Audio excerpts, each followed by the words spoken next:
சீட்டு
இரண்டாம் வாசகம்.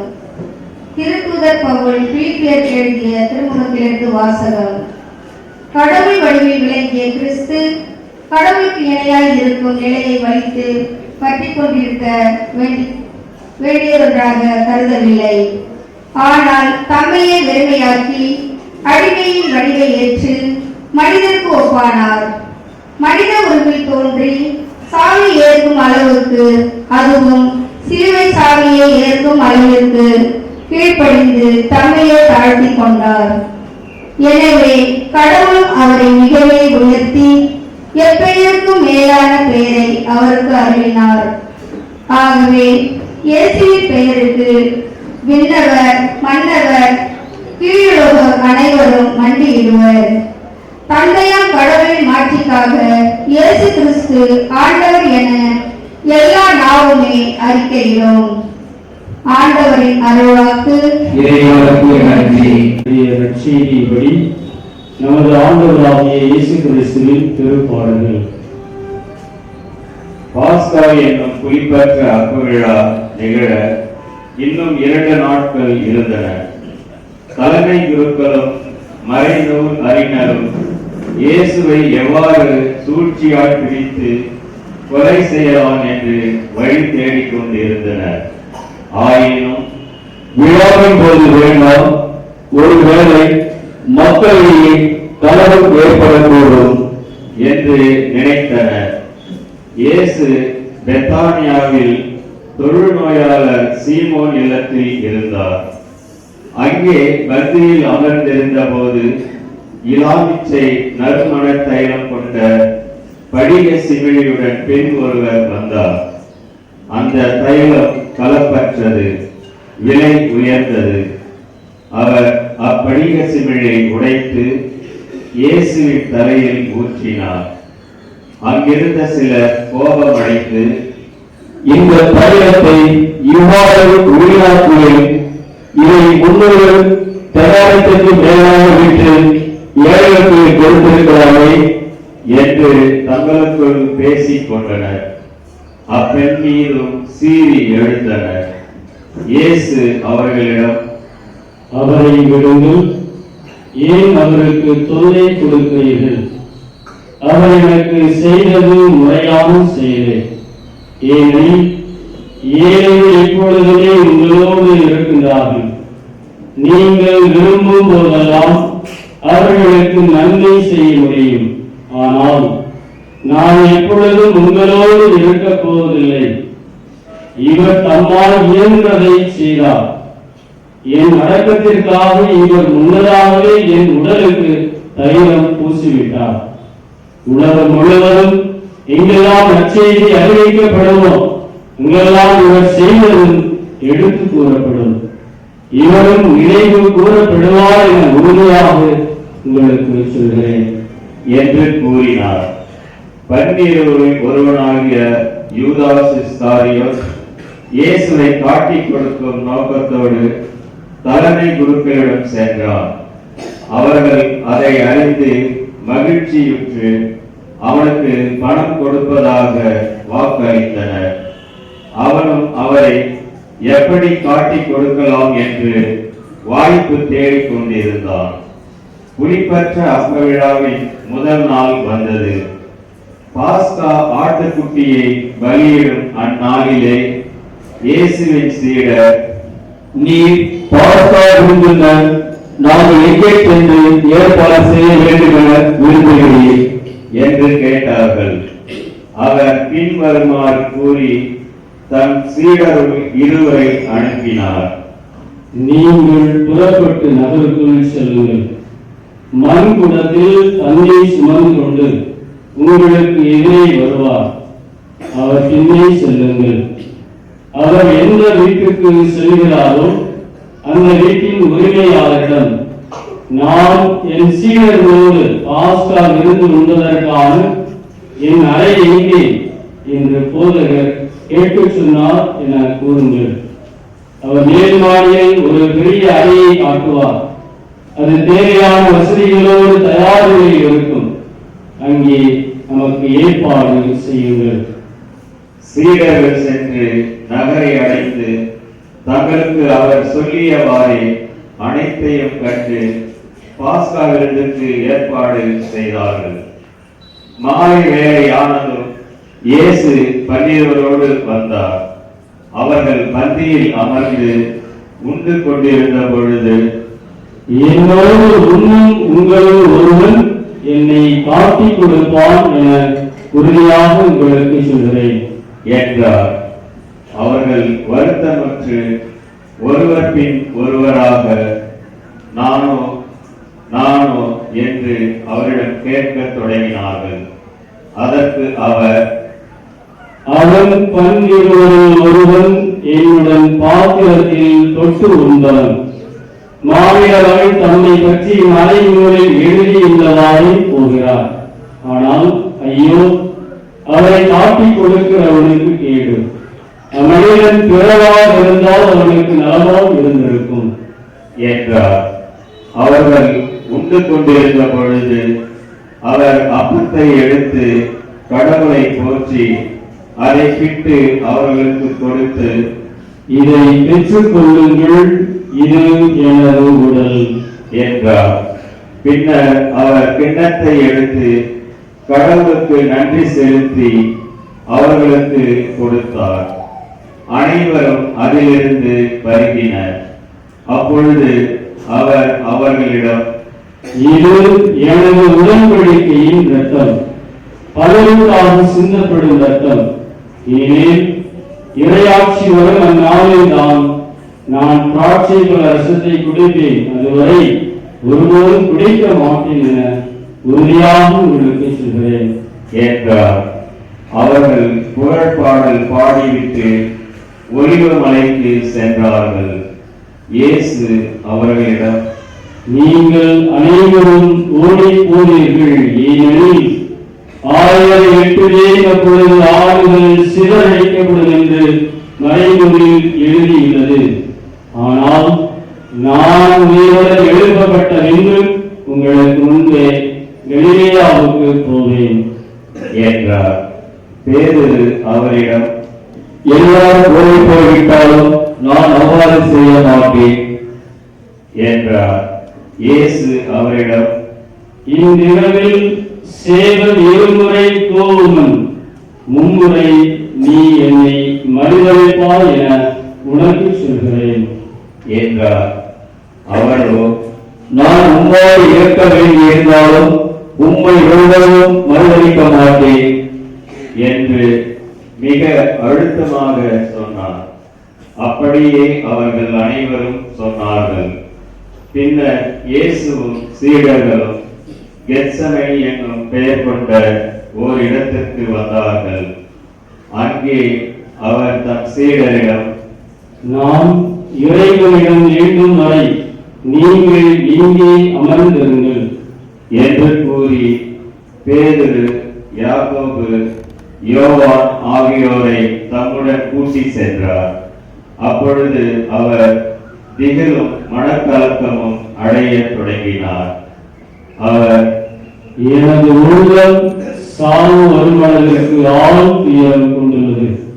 நீங்கள் இங்கேயே தங்கி விழித்திருங்கள் என்று அவர்களிடம் கூறினார். சற்று அப்பால் சென்று தரையில் விழுந்து, முடியுமானால் அந்த நேரம் தன்னை விட்டு விலகுமாறு இறைவனிடம் வேண்டினார். அப்பா, தந்தையே, எல்லாருமாய் எழும், இத்துன்ப கிண்ணத்தை என்னிடமிருந்து அகற்றும். ஆனாலும் என் விருப்பப்படி அல்ல, உன் விருப்பப்படியே நிகழட்டும் என்று கூறினார். அதன் பின்பு அவர் வந்து அவர்கள் உறங்கிக் கொண்டிருப்பதை கண்டு பேதுருவிடம், சீமோனே, உறங்கிக் கொண்டிருக்கிறாய்? ஒரு மணி நேரம் விழித்திருக்க உனக்கு வலுவில்லையா? உங்கள் மனம் ஆர்வம் உடையதுதான், ஆனால் உடல் வலுவற்றது. எனவே சோதனைக்கு உட்படாமல் இருக்க எழுத்திருந்து இறைவனிடம் கேளுங்கள் என்றார். அவர் மீண்டும் சென்று அதே வார்த்தைகளை சொல்லி இறைவனிடம் வேண்டினார். அவர் திரும்பவும் வந்தபோது அவர்கள் உறங்கிக் கொண்டிருப்பதை கண்டார். அவர்களுடைய கண்கள் தூக்க கலக்கமாய் இருந்தன. அவருக்கு என்ன மறுமொழி கூறுவது என்று அவர்களுக்கு தெரியவில்லை. அவர் மூன்றாம் முறை வந்து அவர்களை நோக்கி, இன்னும் உறங்கி ஓய்வெடுப்பீர்களா? போதும், நேரம் வந்துவிட்டது. மாவீரர்கள் பாவிகளின் கையில் ஒப்புவிக்கப்பட போகிறார். எழுந்திருங்கள், போவோம். இதோ இதை காட்டிக் கொடுப்பவன் நெருங்கி வந்துவிட்டான் என்று கூறினார். இயேசு தொடர்ந்து பேசிக் கொண்டிருக்கும் பொழுது 12 ஒருவரான யூதாஸ் வந்தார். அவனோடு தலைமை குருக்கள், மறைநூல் அறிஞர், மூப்பர் ஆகியோர் அனுப்பிய மக்கள் கூட்டம் வாள்களோடும் தடிகளோடும் வந்தது. அவரை காட்டிக் கொடுக்க இருந்தவன், நான் ஒருவரை முத்தமிடுவேன், அவர்தான் இயேசு, அவரை பிடித்து காவலோடு கொண்டு போங்கள் என்று அவர்களுக்கு அடையாளம் சொல்லி இருந்தார். அவன் வந்ததும் உடனடியாக அவரை அணுகி, ரவி என கூறிக்கொண்டே அவரை முத்தமிட்டார். அவர்களும் அவரை பற்றி பிடித்து கைது செய்தனர். அருகில் நின்று கொண்டிருந்தவர்கள் ஒருவர் தம் வாளை உருவி தலைமை குருவின் பணியாளரை தாக்கி அவருடைய காதை துண்டித்தார். இயேசு அவர்களை பார்த்து, கல்வனை பிடிக்க வருவது போல வாள்களோடும் தடிகளோடு என்னை கைது செய்ய வந்தது ஏன்? நாள்தோறும் கோவிலில் கற்பித்துக் கொண்டு உங்களோடு இருந்தேன். நீங்கள் என்னை பிடிக்கவில்லையே, ஆனால் மறைநூலில் எழுதப்பட்டுள்ளதை நிறைவேற வேண்டும் என்றார். அப்பொழுது சீடர் அனைவரும் அவரை விட்டுவிட்டு தப்பி ஓடினர். இளைஞர் ஒருவர் தம் வெறும் உடம்பின் மீது ஒரு நாற்பட்டு துணியை போர்த்திக் கொண்டு அவர் பின்னே சென்றார். அவரை பிடித்தார்கள். ஆனால் அவர் துணியை விட்டுவிட்டு ஆடையின்றி தப்பி ஓடினார். அவர்கள் இயேசுவை தலைமை குருவிடம் கூட்டி சென்றார்கள். எல்லா தலைமை குருக்களும் மூப்பர்களும் மறைநூல் அறிஞர்களும் ஒன்று கூடினார்கள். பேதுரு தொலைவில் அவரை பின்தொடர்ந்தார். தலைமை குருவின் வீட்டு உள்முற்றம் வரை வந்து காவலரோடு உட்கார்ந்து நெருப்பின் அருகே அவர் குளிர் காய்ந்து கொண்டிருந்தார். தலைமை குருக்களும் தலைமை சங்கத்தார் அனைவரும் இயேசுவுக்கு மரண தண்டனை விதிக்க அவருக்கு எதிராக சான்று தேடினார்கள். பலர் அவருக்கு எதிராக பொய் சான்று சொன்னார்கள். ஆனால் அச்சான்றுகள் ஒன்றுக்கொன்று முரண்பட்டிருந்தன. சிலர் எழுந்து மனித கையால் கட்டப்படாத வேறொன்றை 3 நாளில் நான் கட்டி எழுப்பேன் என்று இவன் சொல்ல நாங்கள் கேட்டோம் என்று அவருக்கு எதிராக பொய் சான்று கூறினர். அப்படியும் அவர்கள் சான்று ஒத்து வரவில்லை. அப்பொழுது தலைமை குரு எழுந்து அவர்கள் நடுவிலே நின்று, இவர்களுக்கு எதிராக கூறும் சான்றுக்கு மறுமொழி ஒன்றும் கூற மாட்டாரா என்று இயேசுவை கேட்டார். ஆனால் அவர் பேசாதிருந்தார். மறுமொழி ஒன்றும் அவர் கூறவில்லை. மீண்டும் தலைமை குரு, போற்றதற்குரிய கடவுள் மகனாகிய மெசியா நீரானோ என்று அவரை கேட்டார். அதற்கு இயேசு, நானே. அவர் மேலும் மாநிலங்களின் வல்லவராம் கடவுளின் வலப்புறத்தில் வீற்றிருப்பதையும் வான்மேகங்களில் சூழ வருவதையும் காண்பீர்கள் என்றார். தலைமை குருவோ தம் அங்கியை கிழித்துக் கொண்டு, இன்னும் நமக்கு சான்றுகள் தேவையா? இவன் கடவுளை பயப்படுத்தலை கேட்டீர்களே, உங்களுக்கு என்ன தோன்றுகிறது என்று கேட்க அவர்கள் அனைவரும் இவன் சாக வேண்டியவன் என்று தீர்மானித்தார்கள். பின்பு சிலர் அவர் மேல் துப்பவும் அவர் முகத்தை மூடி அவரை கையால் குத்தி, இறைவாக்கினரே யார் என்று சொல் என்று கேட்கவும் தொடங்கினர். காவலரும் அவரை கன்னத்தில் அறைந்தனர். அப்பொழுது பேதுரு கீழே முற்றத்தில் இருக்க தலைமை குருவின் பணிப்பெண் ஒருவர் வந்து பேதுரு குளிர் காய்ந்து கொண்டிருக்க கண்டு அவரை கூர்ந்து நோக்கி, நீயும் இந்த நாசரேத் இயேசுவோடு இருந்தவன் தானே என்றார். அவரோ, நீ சொல்வது எனக்கு தெரியவில்லை, புரியவில்லை என்று மறுதளித்த பொழுது சேவல் கூவிற்று. அந்த பணிப்பெண் அவரை கண்டு சூழ இருந்தவர்களிடம், இவனும் அவனை சேர்ந்தவன் தான் என்று மீண்டும் கூறத் தொடங்கினார். அவர் மீண்டும் மறுதளித்தார். சற்று நேரத்திற்கு பின் சூழ இருந்தவர்கள், உண்மையாகவே நீ அவரை சேர்ந்தவனே, ஏனெனில் நீ ஒரு கலிலேயன் என்று மீண்டும் பேதுருவிடம் கூறினார்கள். அவரோ, நீங்கள் குறிப்பிடுகின்ற மனிதனை எனக்கு தெரியாது என்று கூறி சபிக்கவும் ஆணையிடவும் தொடங்கினார். உடனே 2ஆம் முறை சேவல் கூவிற்று. அப்பொழுது சேவல் 2 முறை கூவும் முன், நீ என்னை 3 முறை மறுதளிப்பாய் என்று இயேசு தமக்கு கூறிய சொற்களை பேதுரு நினைவு கூர்ந்து மனம் உடைந்து அழுதார். பொழுது விடிந்ததும் மூப்பரோடும் மறைநூல் அறிஞரோடும் தலைமை குருக்கள் ஆலோசனை செய்து இயேசுவை கட்டி இழுத்து சென்று பிலாத்துவிடம் ஒப்புவித்தனர். பிலாத்து அவரை நோக்கி, நீ யூதரின் அரசனா என்று கேட்க அவர், அவ்வாறு நீ சொல்கிறீர் என்று பதில் கூறினார்.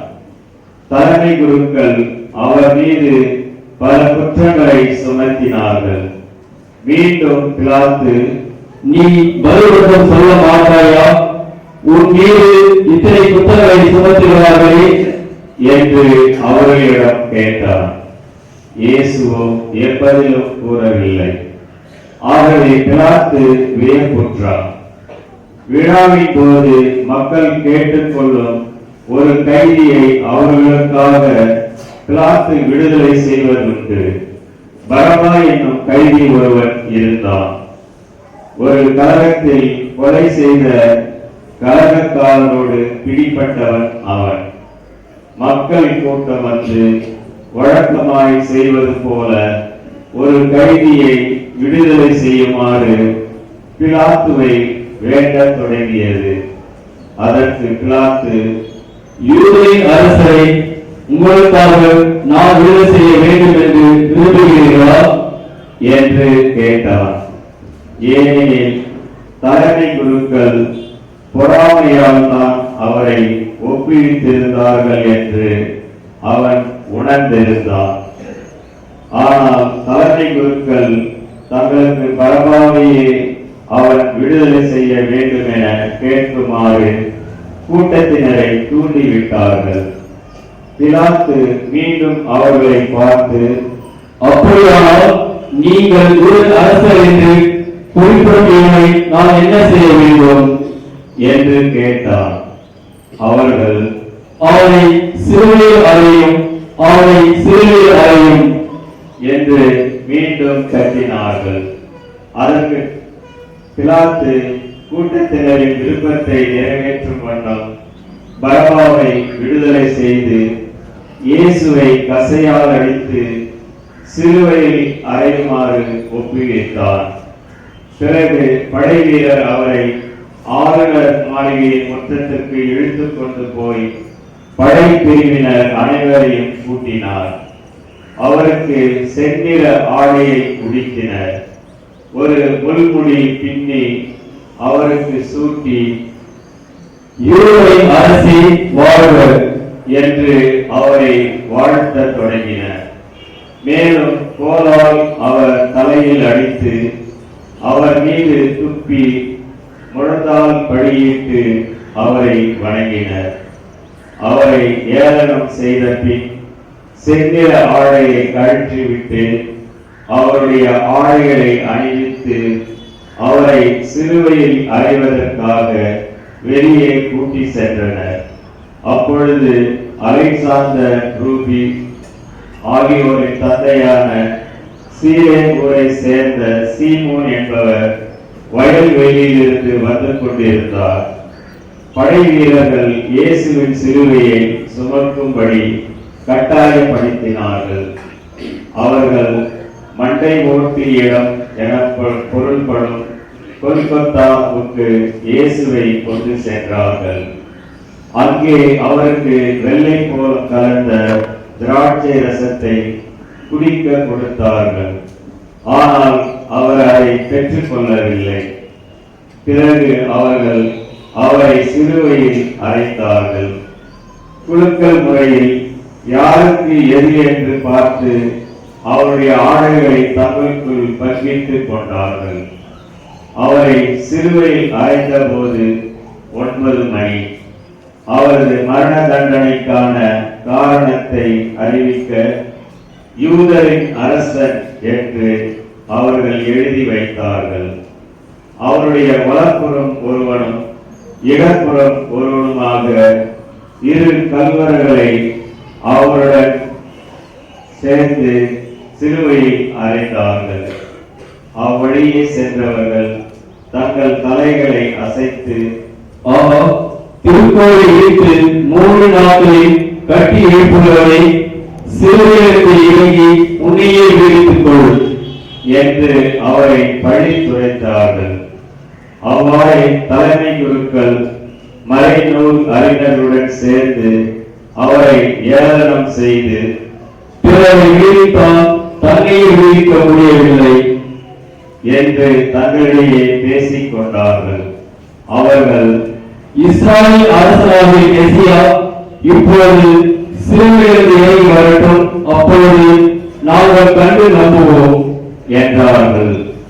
அவரோடு சிலுவையில் அறியப்பட்டவர்களும் அவரை இகழ்ந்தார்கள். நண்பகல் வந்தபோது நாடெங்கும் இருள் உண்டாயிற்று. பிற்பகல் 3 மணி வரை அது நீடித்தது. பிற்பகல் 3 மணிக்கு இயேசு, எலோயி எலோயி லிமா சபக்தானி என்று உரக்க கத்தினார். என் இறைவா, என் இறைவா, ஏன் என்னை கைவிட்டீர் என்பது பொருள். சூழ நின்று கொண்டிருந்தவர்களும் சிலர் அதை கேட்டு, இதோ எலியாவை கூப்பிடுகிறார் என்றனர். அப்பொழுது அவர்களுள் ஒருவர் ஓடி சென்று கடற்பஞ்சை எடுத்து குடித்த திராட்சை ரசத்தில் தோய்த்து அதை ஒரு கோலில் மாட்டி அவருக்கு குடிக்க கொடுத்து கொண்டே, பொருள்கள் எலியாவை கீழே இறங்க வருவாரா பார்ப்போம் என்றார். இயேசுவோ உரத்து கத்தி உயர் துறந்தார். அனைவரும் குழந்தால் படியும்.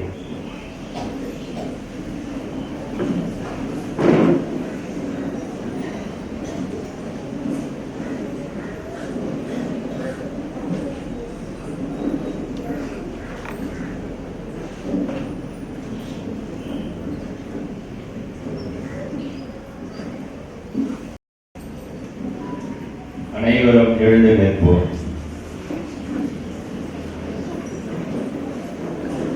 அப்பொழுது திருக்கோயிலின் திரை மேலிருந்து கீழ் வரை இரண்டாக கிழித்தது. அவருக்கு எதிரே நின்று கொண்டிருந்த நூற்றுவர் தலைவர் அவர் இவ்வாறு உயிர் துறந்ததை கண்டு, இம்மனிதர் உண்மையாகவே இறைவன் என்றார். பெண்கள் சிலரும் தொலைவில் நின்று உற்று நோக்கிக் கொண்டிருந்தனர். அவர்களுள் மகதலா மரியாவும் சின்ன யாக்கோபு யோசே ஆகியோரின் தாயாகிய மரியாவும் சலோமி என்பவரும் இருந்தனர். இயேசு கலிலேயாவில் இருந்தபோது அவர்கள் அவரை பின்பற்றி அவருக்கு பணிவிடை செய்து வந்தார்கள். அவருடன் எருசலேமுக்கு வந்திருந்த வேறு பல பெண்களும் அங்கே இருந்தார்கள். இதற்குள் மாலை வேலையாகிவிட்டது. அன்று ஓய்வு நாளுக்கு முந்தைய ஆயத்த நாளாக இருந்தபடியால் அரிமத்தியா ஊரை சேர்ந்த யோசேப்பு என்பவர் துணிவுடன் பிலாத்துவிடம் போய் இயேசுவின் உடலை கேட்டார். அவர் மதிப்பிற்குரிய தலைமை சங்க உறுப்பினர். அவரும் இறையாட்சியின் வருகைக்காக காத்திருந்தவர். ஏற்கனவே இயேசு இறந்துவிட்டதை குறித்து பிலாத்து வியப்படைந்து நூற்றுவர் தலைவரை அழைத்து, அவன் இதற்குள்ளே எழுதிவிட்டானா என்று கேட்டான். நூற்றுவர் தலைவரிடமிருந்து கேட்டு அறிந்ததும் உடலை அவன் யோசேப்பிடம் அளித்தான். யோசேப்பு மெல்லிய துணி ஒன்றை வாங்கி இயேசுவின் உடலை இறக்கி துணியால் சுற்றி பாறையில் வெட்டப்பட்டிருந்த கல்லறையில் கொண்டு வைத்தார். அதன் வாயிலில் ஒரு கல்லை உருட்டி வைத்தார். அவரை எங்கே வைத்தனர் என்பதை மகதலா மரியாவும் யோசேப்பின் தாய் மரியாவும் உற்று பார்த்து கொண்டிருந்தனர்.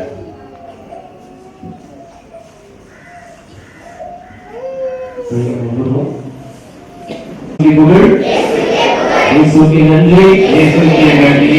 குற்றோன நன்றி. என்ன ஓசான ஓசானன்றதுனால சவுண்டே வரலையே. Praise the Lord. இயேசுவுக்கு புகழ், இயேசுவுக்கு நன்றி.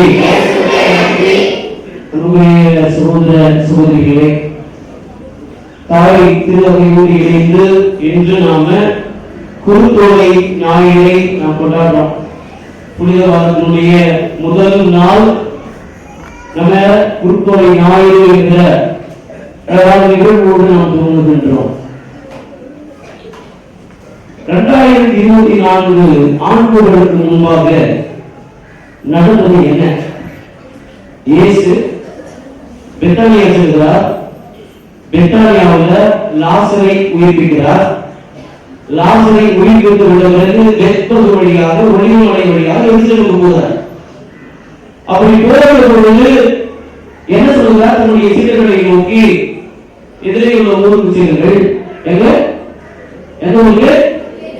எதிரே உள்ள ஊருக்கு செல்லுங்கள். யாரும் ஏறாத கழுதை ஒன்று இருக்கிறது, அதை அவிழ்த்துக் கொண்டு வாருங்கள் எழுதுகிறார்.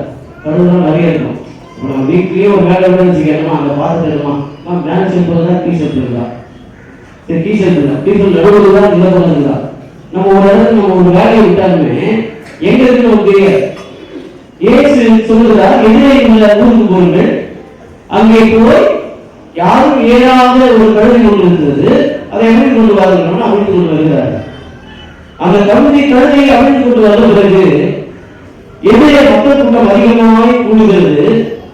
கூடிவிட்ட பிறகு தங்களுடைய வேறுகளை எல்லாம் எடுத்து கீழே போகிறார்கள், கிளைகளை பரப்புகிறார்கள், குருத்தொகைகளை ஏந்துகிறார்கள், இயேசுவை ஓசன்னா ஓசன்னா என்று சொல்லி எருசலேமுக்குள் அழைத்து செல்கிறார்கள்.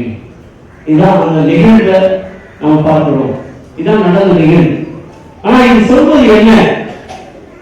ஏசியா முதன்மலை போல அப்படின்னு பாத்தீங்கன்னாக்கா 1 அரசர் புத்தகத்துல 1ஆம் அதிகாரத்துல 37 41 வரை உள்ள இறைவசனங்கள்ல குரு சாலோமுக்கு இறைவாக்கினர் நாத்தான், பெனாயா, கிரேக்கிய, பெலத்தியர்கள் என்ன செய்யறாங்கன்னா, சாலமோனை தாவீதுடைய கழுதைகளை ஏற்றிக்கொண்டு செல்கிறார்கள். அங்கே சென்று அவருக்கு அபிஷேகம் தருகிறார்கள். அப்பொழுது எல்லோரும் சேர்ந்து குரலை எழுப்புகிறார்கள், சாலமோன் அரசர் வாழ்க என்று விவிலியம் சொல்லுகிறது. எப்படி பதிவு செய்கிறதுனா, அவருடைய பேரொழியால் இந்த நிலமே அதிர்ந்தது, அந்த பேரொழியால் இந்த நிலமே அதிர்ந்தது என்று அந்த நிகழ்வு சொல்லுகிறது. அப்படின்னா இந்த கழுதை எதற்கு பயன்படுத்தி இருக்கிறார்கள் அப்படின்னா, ஒரு அரசரை ஏற்றி அவரை திருப்பொழிவு செய்வதற்காக பயன்படுத்தப்பட்டதுதான் இந்த கழுதை. ஒன்று. இன்னொன்று, குறுந்தொகைகள் எதற்கு கையில் எழுதினார்கள், அதற்கு ஒரு நிகழ்வு உண்டு. 1 மக்கள் புத்தகத்துல 13ஆவது அதிகாரத்துல 49, 50, 51 இறைவசனங்களை நீங்க படிக்கிற பொழுது என்ன நடக்கிறதுனா, எருசலேம் நகருக்குள் யாரும் நுழையக்கூடாது, யாரும் வெளியே போகக்கூடாது. எருசலேம் நகர கோட்டையில் இருந்து யாரும் இருக்கக்கூடாது, யாரும் வாங்கக்கூடாது. திடீர்னு ஒரு தடை சட்டம் போடுறாங்க. அப்போ இருக்கிற மக்கள் பசியால் வாழ்கிறார்கள், பட்டினியால வாழ்றாங்க. என்ன செய்யறாங்கன்னா, அந்த சீமோன் கிட்ட எங்களுக்கு அமைதி தாங்க, எங்களுக்கு பசிக்குது, எங்களால முடியல என்று அவர்கள் எண்ணும் பொழுது சீமோன் அதை கடிந்து கொண்டு சரி வெயிட் பண்ணுங்கன்னு சொல்லி அந்த நகரையை தூய்மை கொடுத்து விட்டு வாங்க எல்லாம் சேர்ந்து உள்ளே போவோம் என்று சொல்லி குருத்தொகைகளை கையில் ஏற்றுக்கொண்டு யார் வாசித்துக் கொண்டு துதிபாடல்களை பாடிக்கொண்டு அந்த கோட்டைக்குள்ளாக செல்கிறார்கள். அப்ப குருத்தொகைகள் ஒரு வெற்றியின் அடையாளமாக, ஒரு அமைதியின் அடையாளமாக கொண்டாடப்பட்டதை நாம் பார்க்கிறோம். இது ரெண்டும் புரியுது நமக்கு. ஏற்கனவே வரலாற்றில் நடந்த நிகழ்வு, கழுதை அரசரை ஏற்றுவதற்காக, குருத்தொகைகளை வெற்றியை வெளிப்படுத்துவதற்காக. அவங்க சொன்ன வார்த்தை என்ன சொன்னாங்க? அவங்க குருத்தொகை எழுதிக்கொண்டு ஓசன்னா என்றார்கள். ஓசன்னா என்ன? ஓசன்னா இந்த பக்கம் சொல்லு பார்ப்போம், இந்த பக்கம் யாராவது ஓசன்னா யாரா சொல்றீங்க? வெற்றி தாரும் ஆண்டவரே, எங்களை மீட்டரும், சேவஸ் எங்களை மீட்டரும், எங்களுக்கு வெற்றி தாரும் என்பதுதான் அதனுடைய அடையாளமாக இருக்கிறது. திருப்பாடல்ல ரொம்ப அழகாக அது நமக்கு சொல்லப்பட்டிருக்கிறது. திருப்பாடல் புத்தகத்திலே 118வது அதிகாரத்துல 25வது வசனத்தை நாம் பார்க்கணும். ஆண்டவரே எங்களை மீட்டரும், எங்களுக்கு வெற்றி தாரும். ஆக கழுதை அரசனுடைய அடையாளமாக, குருத்தொகைகள் வெற்றியுடைய அடையாளமாக, அவர்கள் எழுப்பிய பேரொளி தங்களை மீட்டெடுக்க வேண்டுமாக, இது 3 நிகழ்வு இருக்கிறது. ஆனா இன்னொரு கூட்டம் எப்படி வந்துச்சு? இன்னைக்கு நம்ம நிறைய பேர் வந்துடுறாங்க, 1000 பேர் வந்துருப்பாங்க அப்படின்னு சொல்லுவோம். அப்போ திடீர்னு இயேசு புகழும்போது அந்த கூட்டம் எப்படி வந்தது? அந்த கூட்டத்தை பார்த்து மிரண்டு போனாங்க.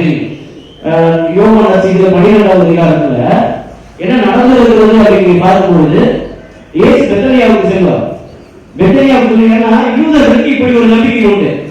ஒன்று, முதல் நாள் யாராவது இறந்துட்டாங்கன்னா அந்த ஆண் முதல் நாள் இருக்கும், 2வது நாள் இருக்கும், 3வது நாள் போயிடும், உடலை விட்டு ஆன்மா பிரிந்துடும். இதான் அவருடைய நம்பிக்கை, இதான் அவருடைய விசுவாசம். ஒருத்தர் இறந்துட்டாங்கன்னா முதல் நாள் ஆன்மா இருக்கும், உடம்புல இருக்கும், 2வது நாள் உடம்புல இருக்கும், 3வது நாள் அது பிரிந்து விடும். இதுதான் அவருடைய நம்பிக்கை. ஆனா இயேசு பல இடங்களை பார்க்கும்போது ஒரு சிறுமியை உயிர்த்தெழ செய்யும் பொழுது அது முதல் நாள் செத்துட்டாங்கன்னு கேள்விப்பட்டவங்க உள்ள போகிறார். நான் சிரிக்கிறாங்க ஓரம்னு சொல்லிட்டு சிறுமியை தரித்தாகும் எழுதுகள் சொல்லி எழுப்பி விடுறது முதல் நாள். ஒரு இளைஞனை சுமந்து செல்கிறார்கள். அப்பொழுது ஒரு பாடை 2வது வந்து தூக்கிட்டு போவாங்க. அவர் தூக்கிட்டு போகும் பொழுது எனவே நான் உங்களுக்கு சொல்லுகிறேன், நீ எழுது என்று சொல்லி இருக்கிறார். இது 2வது நாள். இப்போ ஆன்மா பிரிந்து விட்டது. புரியுதுங்களா? 4 நாள் ஆயிற்று, நாற்றம் அடிக்கவே என்று லாசருடைய சகோதரி சொல்கிறார். இயேசு சொல்கிறார், லாசரை வெளியே வா என்று சொல்லும் பொழுது லாசர் வெளியே வருகிறார். லாசரின் பொருட்டு ஏராளமானோர் யூத மதத்தை விட்டு இயேசுவை பின்பற்றினார்கள். யோவான் நற்செய்தி 12வது அதிகாரத்திலே நாம் பார்க்கிறோம். 12வது அதிகாரத்துல 10 முதல் 11 வசனங்களை நாம் பார்க்கும் பொழுது அவர்கள் யூத மதத்தை விட்டு வருகிற அளவு வெளியே வருகிற அளவுக்கு கூட்டம் பயங்கரமா எல்லா இடத்துலயும் பேசுறாங்க. லாசர் உயிர்த்து விட்டாங்க. 4 நாள் ஆச்சு. ஏன்? ஒரு கட்டத்துல இந்த அதிகமா பரவுது, லாசர் பத்தி பரவுது, இதனால வெளியே கூட்டம் இயேசு சேர்ந்து சொல்லிட்டு லாசரை கொல்வதற்காக வழி எழுதினாங்க. லாசரை கொண்டா திரும்ப முடிஞ்சல, அவருக்கு யாரும் போக மாட்டாங்கல்ல. இப்படி ஒரு எண்ணம் இருந்தது. என்ன கூட்டம் வந்துச்சுன்னா, அந்த யோவான செய்தியை ஒன்றே ஒன்று படிங்க, 19வது வசனம் படிங்க. 19வது வசனம். அந்த கூட்டத்தை பார்க்கறாங்க மக்கள் திரள். அவர் நற்செய்தி செய்து விட்டார் என்று கூட்டம் போகிறது. அந்த கூட்டத்தை பார்த்த பரிசேயர்கள் தங்களுக்குள் பேசி யாரும் படிங்க. யோவான செய்தி 12வது 19வது வசனம். இதை கண்ட பரிசேயர், பார்த்தீங்களா, நம் திட்டங்களும் பயனளிக்கவில்லை, உலகமே அவன் பின்னே போய்விட்டது, அவ்வளவுதான் முடிஞ்சது. அவன் என்ன சொல்றான்? பரிசேயர்கள், சரி நம்ம பிளான் வேஸ்டா போச்சு, அவருக்காக நம்ம வைத்திருந்த திட்டங்கள் எல்லாம் தோற்று போய்விட்டது. ஏன்னா அந்த உலகமே அவன் பின்னாடி போயிட்டு இருக்கியா அப்படின்னு சொல்லுறாங்க. யார் சொல்றது? பரிசேயர்கள் சொல்றாங்க. பாவம் எல்லாம் பேசுறாங்க. ஏன்னா மக்கள் திரள் அப்படியா இயேசுவை சூழ்ந்து கொண்டது. எதுக்கு போயிருப்பாங்க? லாசரையே ஏற்றுட்டான், நமக்கு என்ன கிடைக்கும்ல, நமக்கு என்ன செய்யறதுல, நமக்கு என்ன வாய் கொடுக்கறதுல, அவர் அரசரான நமக்கு ஒரு அமைச்சர், நமக்கு ஒரு மினிஸ்டர் பதவி கிடைக்கும்ல. இப்படி ஒரு மனநிலையோடு செல்கிறார்கள். அவர்களுக்கான பெனிஃபிட்ஸ் என்ன, அவர்களுக்கான நன்மைகள் என்ன அப்படி போனாங்க. அதனால அவர்களால் நிலைத்து நிற்க முடியவில்லை. போய் கொஞ்ச நாள் என்ன செய்யறாங்க? யார் வாழ்கின்றாங்க? பரபாஸ் வேண்டும், இயேசு ஒளியே என்று சொல்கிறார், இயேசு வேண்டாம் என்று சொல்கிறார். உங்களுக்கு பரபாஸ் வேண்டுமா இயேசு வேண்டுமா என்று கேட்கும் பொழுது யார் வேண்டாங்க? பரபாஸ் வேண்டும் என்றாங்க. எப்படி ஓசன்னா ஆண்டவரே மீட்கிறதுன்னு சொன்னவங்க, ஆண்டவரே காப்பாற்றுகிறதுன்னு சொன்னவங்க, தன்னுடைய மேல்மடியெல்லாம் தூக்கி தூக்கி தலையிலே போட்டு அவரை வரவேற்று வந்தவர்கள், கிளைகளை எல்லாம் வாயிலே பரப்பி வந்தவர்கள், கிளைகளை பிடித்துக் கொண்டு ஓசனா ஓசனா என்று கத்தி வந்தவர்கள், அவ்வளவு கூட்டமாக வந்தவர்கள் எல்லாம் என்ன சொல்றாங்க? இயேசுவோடு ஒருவர் கூட இல்லை. எல்லோரும் அவங்க சொல்வது என்னன்னு சொன்னா, பரபாஸ் வேண்டும், இயேசு வேண்டாம் என்பது. மனிதர்களுடைய நான் என்பது எப்படிப்பட்டது? அதனாலதான் ஆண்டவர் சொல்றார், இயேசுக்கு தெரியாதா, எல்லாம் தூரம் போயிடுவாங்க, எல்லாம் புகழடிச்சுவாங்க, யாரும் நம்ம கூட இருக்க மாட்டாங்கன்னு இயேசுக்கு தெரியும். ஏன்னா எதிரே ஊருக்கு சென்று கழுதை அவிழ்த்து யாருமே இல்லாத மனித கழுது இருக்குது, அதை யாரும் ஏறல அப்படின்னு தெரிஞ்சதுக்கு அடுத்து என்ன நடக்கும் தெரியுமா தெரியாதா? தெரியுமா தெரியாதா? யார் காட்டி கொடுக்க போகிறார்கள், யார் ஓடி கொண்டு போகிறார்கள், யார் நம்மோடு இருக்க போகிறார்கள் இயேசுக்கு தெரியும். அதனாலதான் விவிலியம் சொல்லுது, நீங்க படிச்சது கூட, தனக்கு நிகழப் போவதையெல்லாம் அறிந்திருந்த இயேசு முன் சென்று என்ன கேட்டார்? யாரை தேடுகிறீர்கள்? யாரை தேடுறீங்க? தனக்கு நிகழ்வு எல்லாத்தையும் தெரிந்து யூதாஸ் பார்த்து என்ன கேட்டாரு? யூதாஸ் என்ன கேட்டாரு?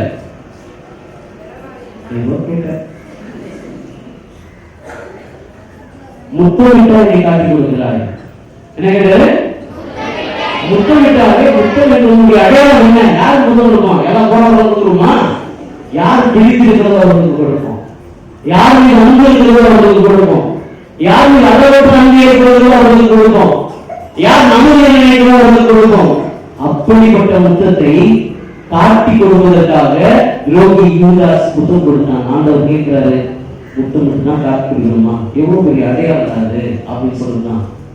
ஏன் எல்லாம் தெரிஞ்சிருந்தது? சாப்பிடும் பொழுது என்னோடு முன்பவர்களே என்னை காட்டி கொடுப்பான் சொன்னார். அவருக்கு தெரியும்.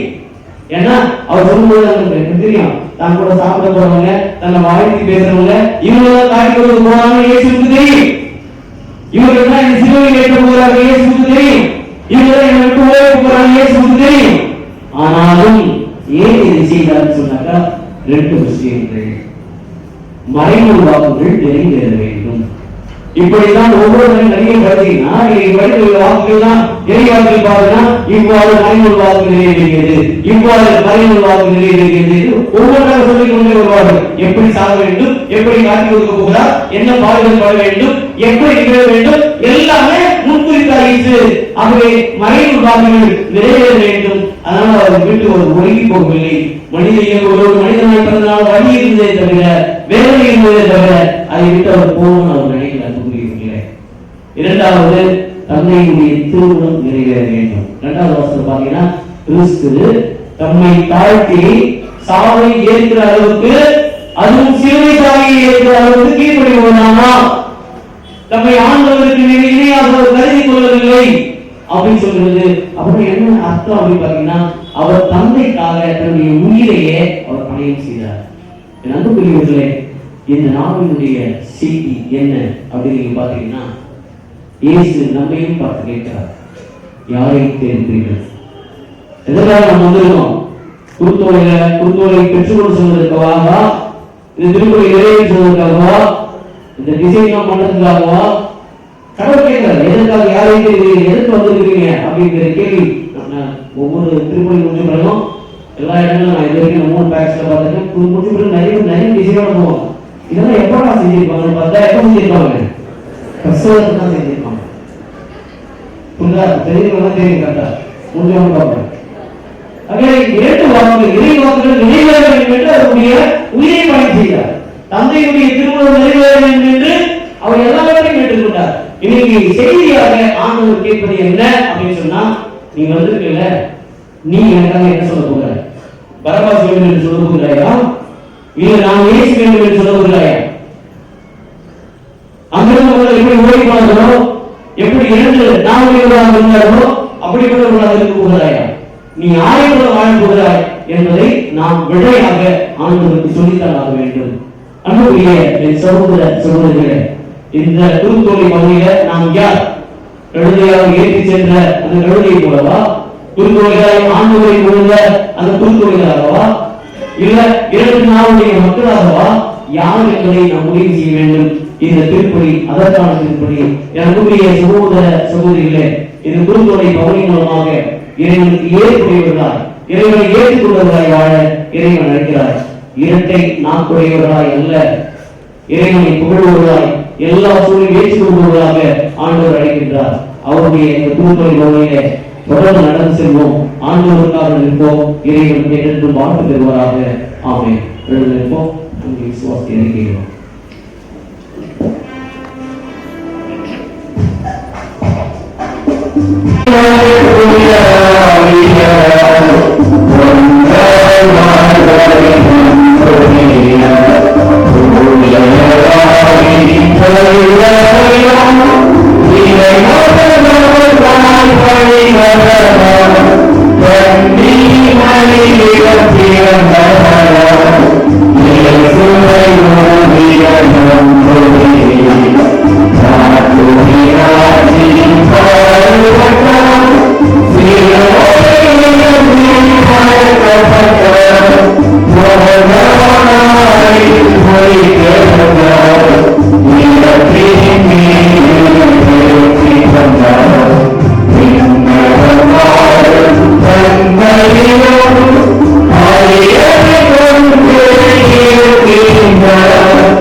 அன்பே இறைவா, என் இந்திய நாட்டிற்காக மன்றாடுகிறோம். என் நாட்டு மக்கள், என் நாட்டு தலைவர்கள் என அனைவரையும் ஆசீர்வதியும்.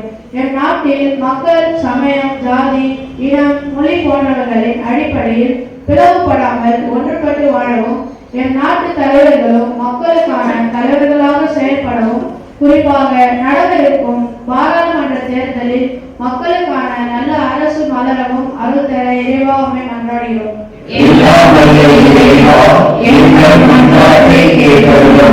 அன்பு இறைவா, ஆண்டவருடைய திருப்பாடுகளின் குருத்து ஞாயிறோடு புனித வாரத்தினை தொடங்கியுள்ள கிறிஸ்துவ மக்கள் அனைவருக்காகவும் மன்றாடுகின்றோம். இயேசுவின் இறப்பையும் உயிர்ப்பையும் நினைவு கூர்ந்து அதன் வழியாக எங்களது மீட்பை கொண்டாடும் இப்புனித வாரத்தின் நிகழ்வுகள் அனைத்திலும் கிறிஸ்துவர்கள் முழுமையாக பங்கெடுத்து நம்பிக்கை வாழ்வில் வளர அருள் தர இறைவா உம்மை மன்றாடுகின்றோம்.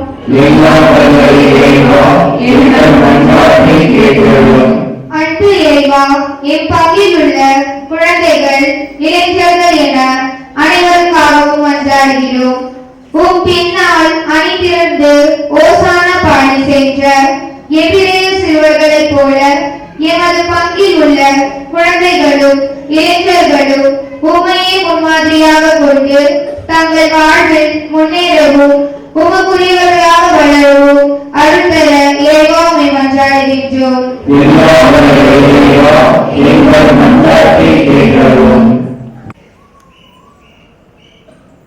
பல நேரங்களிலே இயேசுவை நீங்கள் அந்த கூட்டத்தைப் போல இயேசுவை தோற்றெடுத்திருக்கிறோம்.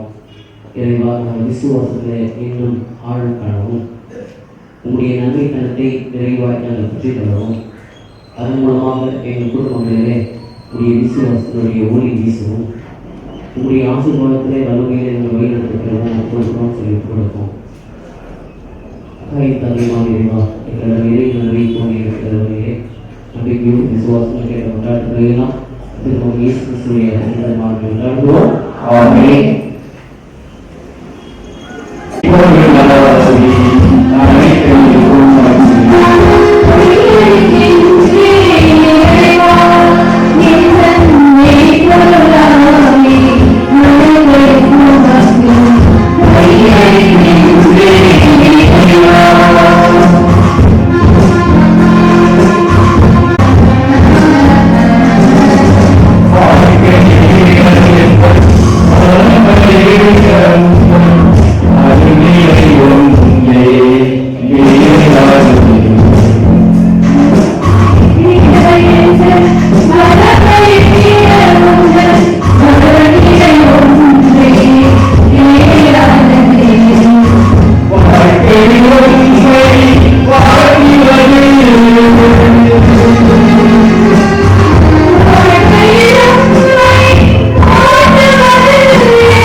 சகோதர சகோதரிகளை என்னுடைய உங்களுடைய இப்போதெல்லாம் தந்தையாக இறைவனுக்கு ஏன் சமர்ப்பணை கொண்டாடுங்கள்.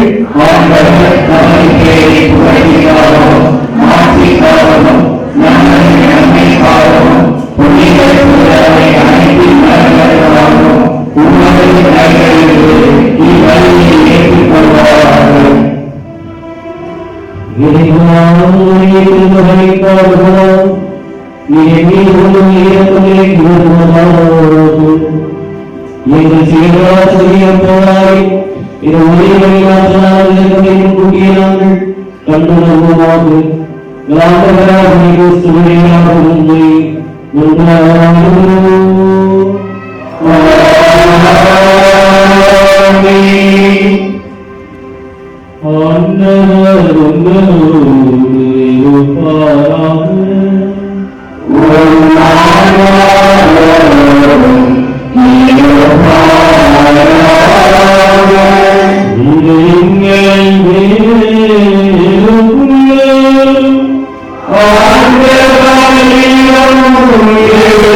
தூய்மை அனைத்து நூற்று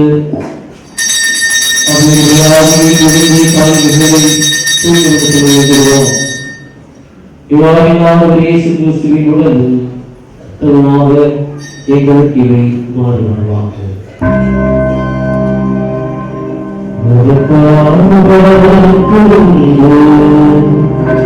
நம்மை கையெழுத்ததோடு ரத்தத்தை எடுத்து நன்றி செலுத்தி அதை குத்தம் செய்து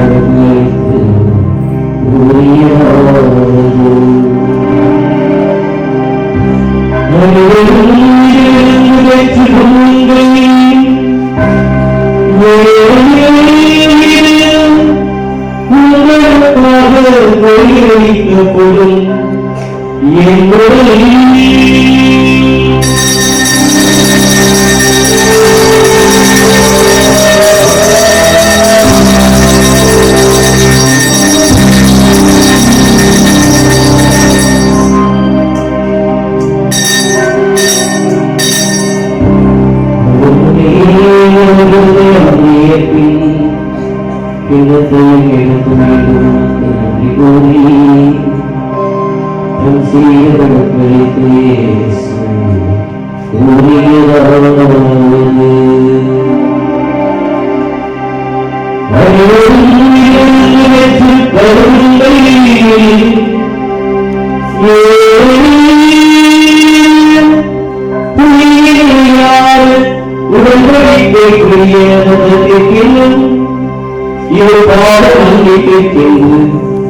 கூறியதாவது ஒவ்வொருக்காகவும் சிந்தப்படும் செய்யுங்கள்.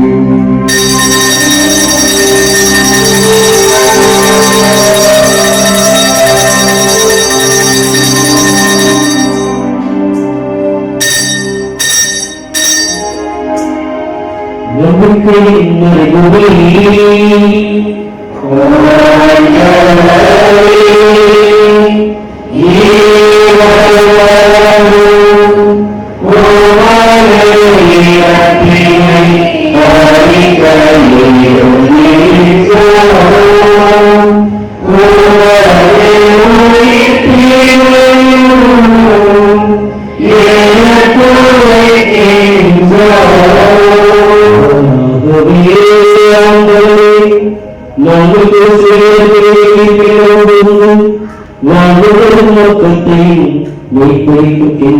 உனக்கு ஒப்புக் கொடுக்கின்றோம்.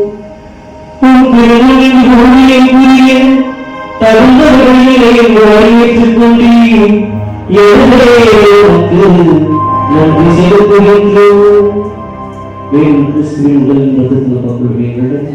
ஆவியார் ஒன்று சேர்க்க வேண்டும் என மீட்டாளியோடு கொண்டாடுகிறோம்.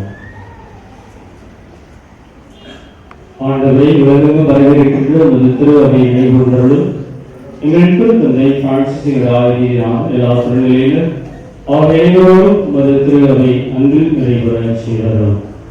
மேலும் உழைத்துள்ள நிறுவனங்களும் எங்கள் சகோதர சகோதரிகளை இறந்த அனைவரின் இறக்குதல் நினைவுகூர்ந்து உமது திருமகளுடைய இறைச்சூழல் அனைவர் மீது இறக்கமாயும் கடவுளின் கன்னித்தாயான புனித மரியா அவருடைய கணவரான புனித இயேசுவுக்கு புனித திருத்தூதர்கள் இவ்வுலகிலே பங்குவந்தவராக இருந்து ஆகிய புனிதர் அனைவருடன் நாங்கள் நினைவாழ்விலே பங்கு கொள்ள தகுதி பெற்று திருமண இயேசுவை சொல்லியாக உம்மை புகழ்ந்தேத்தும் மறுமரண உண்மை கொண்டாடுகின்றோம்.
ஆண்டவரே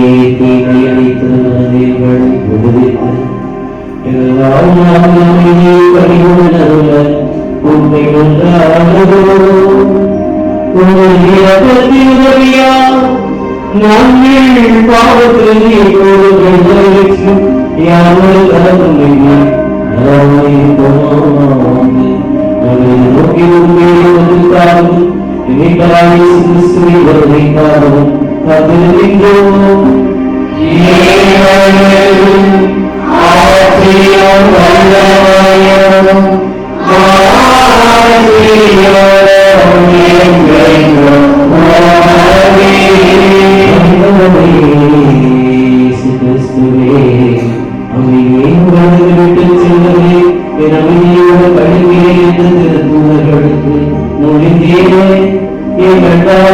பாராமல் நம்பிக்கை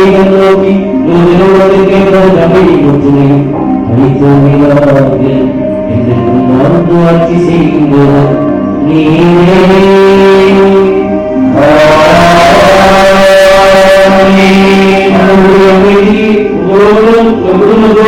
எங்கும் எப்போது வெளிப்பதாக அமைதியை அறிந்து கொள்வோம்.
இவரின் பாவங்களை போக்குகின்ற செம்மறி, உங்களை திட்டு செல்வதாக நான் விடமாட்டேன், நான் வாழ்வுவேன், நீங்களும் வாழ்வுவேன் என்று உறுதியை தருகிறது.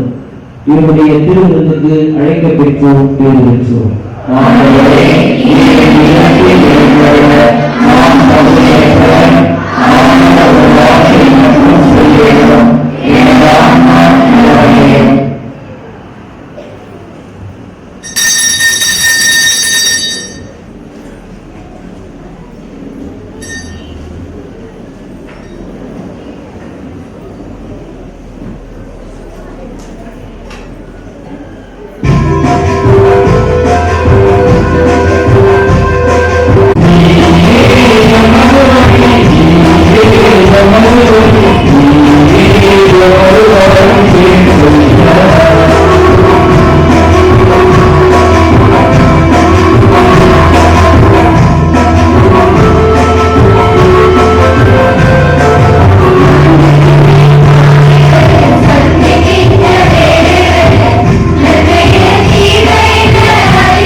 நீ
தாய் திருவையோடு இணைந்து குருத்து ஞாயிறை நாம் கொண்டாடுகின்றோம்.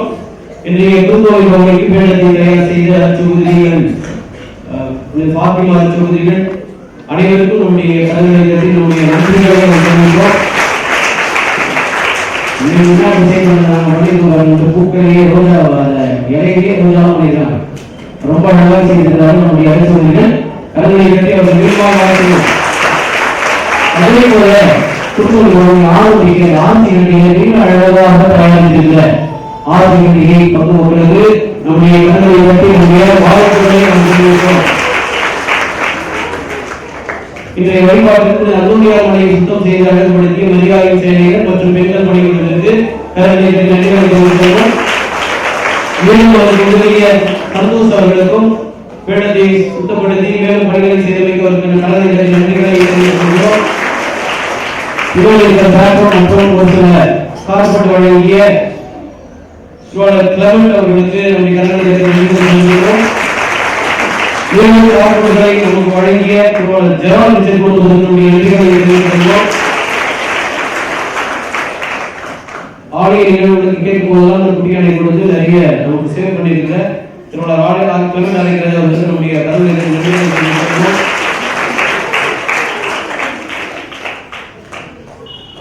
சவுண்ட் சிஸ்டம் அமைத்து கொடுத்த மணி அவர்களுக்கு நம்முடைய நன்றிகள். வீடியோ போட்டோஸ் நம்முடைய நம்முடைய சிறப்பான நன்றிகள்.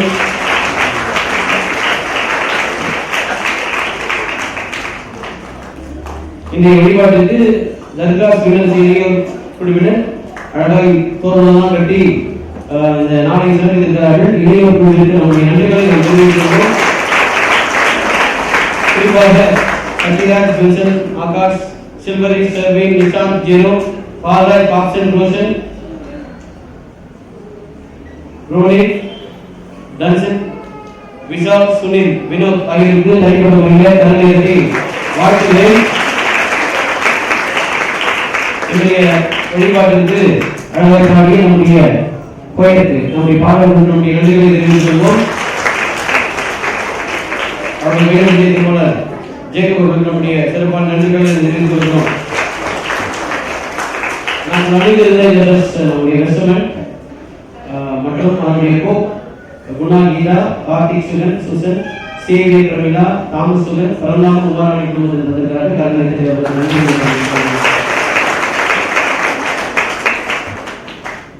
வருகின்ற 28/3/2024 அன்று புனித வியாழன் அன்று மாலை 6:30 மணிக்கு எத்தனை மணிக்கு இன்றைக்கு நேரத்தோடு வந்திருக்கிறீர்கள். அது ஒரு வாழ்த்துக்கள். 6:30 மணிக்கு ஆண்டுடைய இறுதி உணவு திருப்பணி பாஸ்கா விழா நடைபெறும். பெரிய வியாழன் திருப்பணி நடைபெறும்.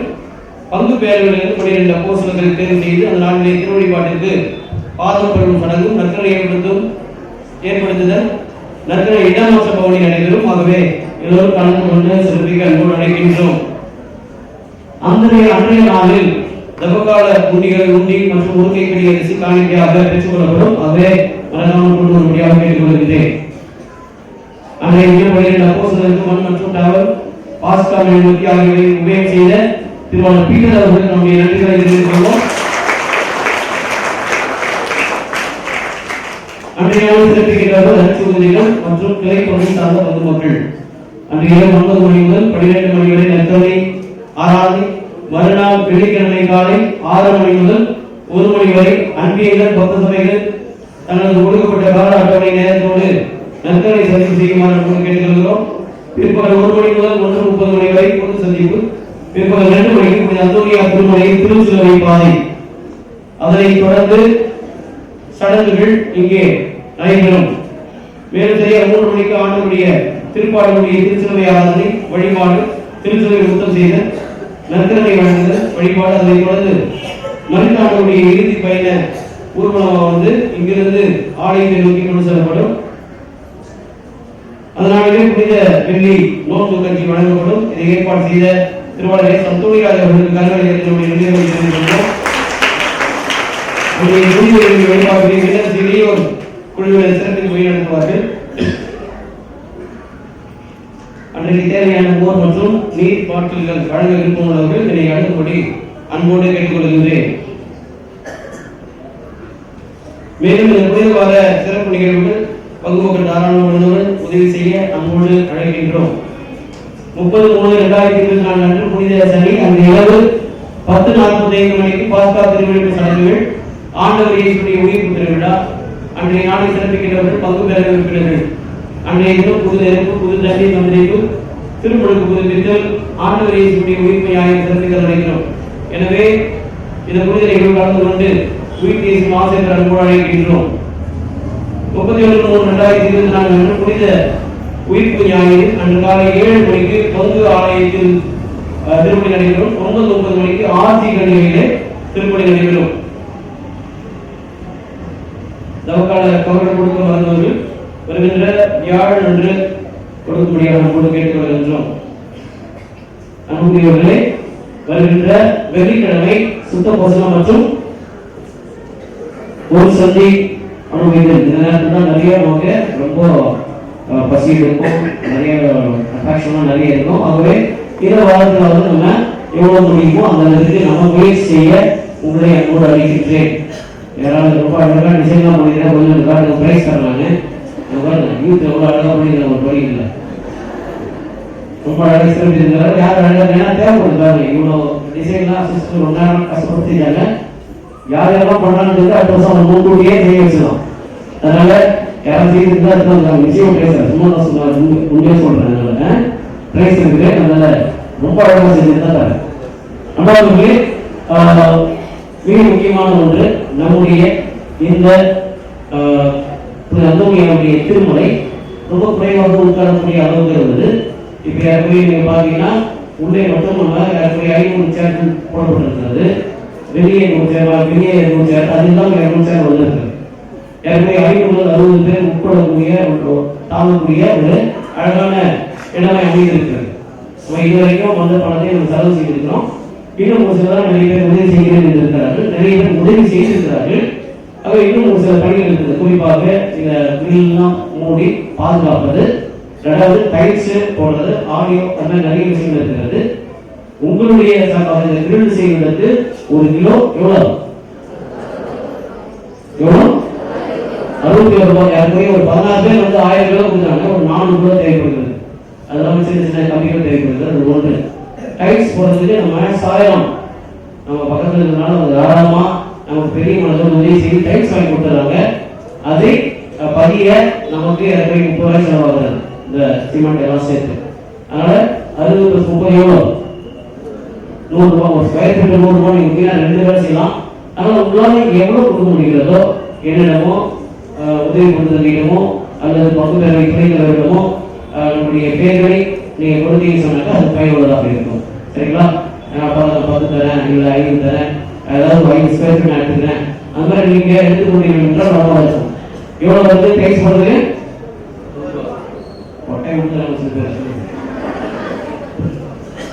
எவ்வளவு டைல் போடுறது எவ்வளோ, கிரில் போடுறது எவ்வளோ, 1 கிலோ. அப்புறம் பாருங்க, நீங்க சொன்னது எனக்கு கேட்கவே இல்லை, சொல்லுங்க, அதுக்காக தான் சொல்றேன். அதனால தயவுசெய்து நீங்கள் உங்களுடைய யாரையும் ரொம்ப கம்பேர் பண்ணல, உங்களால் எது முடியுமோ அதனால நாங்கள் நிறைய பேர் உதவி செஞ்சாங்க. ரொம்ப பாருங்க, என்னால 100 ஸ்கொயர் 10 ஸ்கொயர் தான் தர முடியும், 5 ஸ்கொயர் அதெல்லாம் நிறைய பேர் செய்திருக்கிறார்கள். வயதானவர்கள் நிறைய பேர் செஞ்சிருக்காங்க. ஆகவே யாரெல்லாம் கடவுள் கொடுத்திருக்கிறதோ நீங்க தாராளமாக செய்ய அழைக்கின்றேன். தெரிஞ்சிருப்போம் எல்லாம் இருமுறை இவர்களில் உங்களுக்கு அந்த ஜாதி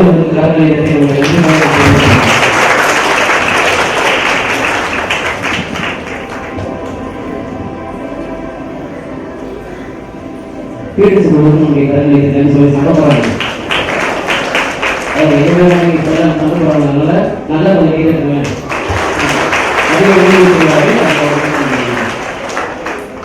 நன்றி இறைவா புரிதல் உண்மை பணியுடன் வேண்டியிருக்கும்.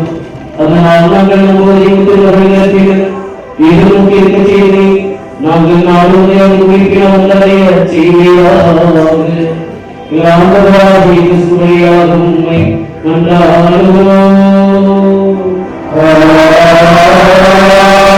நீ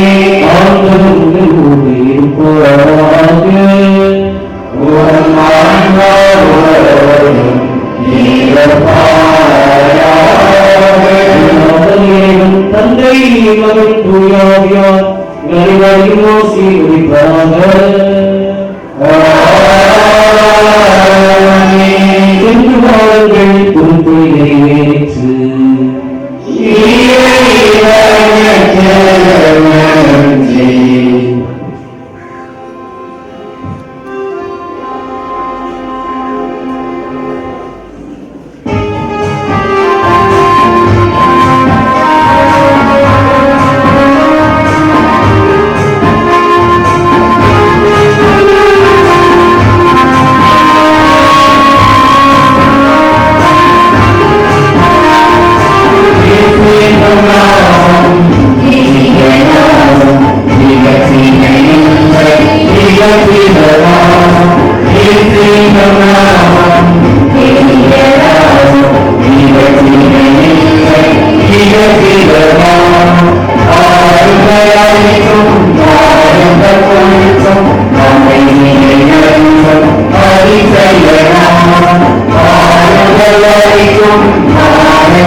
ஆ,